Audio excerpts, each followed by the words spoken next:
സംസ്ഥാന secretary M V Govindan മാധ്യമങ്ങളെ കാണുന്നു. തത്സമയം ജാമ്യം നൽകുന്നതിൽ നിന്ന് എതിർപ്പ് നടത്തില്ല എന്നവർ പ്രഖ്യാപനം നടത്തിയിട്ടുണ്ടെങ്കിലും ബജ്രംഗ് പരസ്യമായിട്ട് തന്നെ പറയുകയുണ്ടായി, ജാമ്യാപേക്ഷയെ എതിർത്ത നിലപാട് സ്വീകരിക്കുമെന്നും മാത്രമല്ല പരസ്യമായി ജാമ്യം നൽകരുത് എന്ന് പറഞ്ഞുകൊണ്ട് പ്രകടനം സംഘടിപ്പിക്കുന്ന സവിശേഷമായ നിലയാണ് ഛത്തീസ്ഗഡിൽ നമ്മൾ കണ്ടിട്ടുള്ളത്.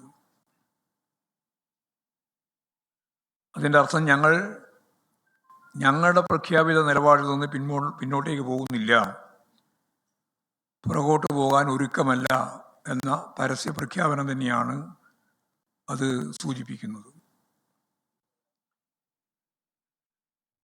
കോൺഗ്രസിൻ്റെ നിലപാട് ഈ സന്ദർഭത്തിൽ ഗൗരവപൂർവ്വം പരിശോധിക്കേണ്ടുന്ന ഒന്ന് തന്നെയാണ്. അങ്ങേയറ്റം പ്രതിഷേധാത്മകമായ നിലപാടാണ് അവർ സ്വീകരിച്ചിട്ടുള്ളത്. ഛത്തീസ്ഗഡിലെ ഏറ്റവും പ്രധാനപ്പെട്ട പ്രതിപക്ഷം കോൺഗ്രസ്സാണ്. കോൺഗ്രസിൻ്റെ നേതാക്കൾ തന്നെ ഇതിനെതിരെ ഒരു തരത്തിലുള്ള പ്രതിഷേധവും രേഖപ്പെടുത്തുന്നതിന് വേണ്ടി ഛത്തീസ്ഗഡിൽ തയ്യാറായില്ല എന്നുള്ളതും വളരെ ഗൗരവമുള്ള പ്രശ്നമാണ്.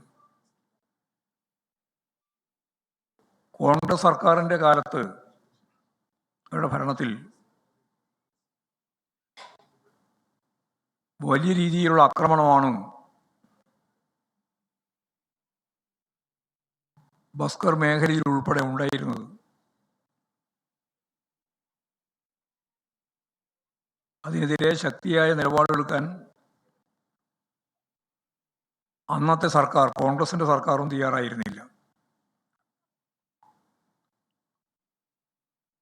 നാരായൺപൂർ, കുണ്ടനഗർ തുടങ്ങിയ സ്ഥലങ്ങളിലെല്ലാം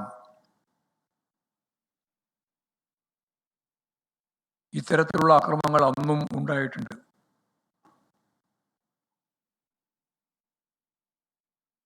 ശക്തിയായ ഇടപെടലും സമരവും ഉണ്ടായതിനു ശേഷമാണ് കന്യാസ്ത്രീകളുടെ അറസ്റ്റുമായി ബന്ധപ്പെട്ടുള്ള വിഷയങ്ങൾ, അതിന്റെ രാഷ്ട്രീയ വിഷയങ്ങളിലേക്ക് അടക്കമുള്ള പ്രതികരണമാണ് എം വി ഗോവിന്ദൻ നൽകി പോന്നിരുന്നത്. അദ്ദേഹത്തിന്റെ വാർത്താ സമ്മേളനമാണ് പ്രേക്ഷകർ കണ്ടത്.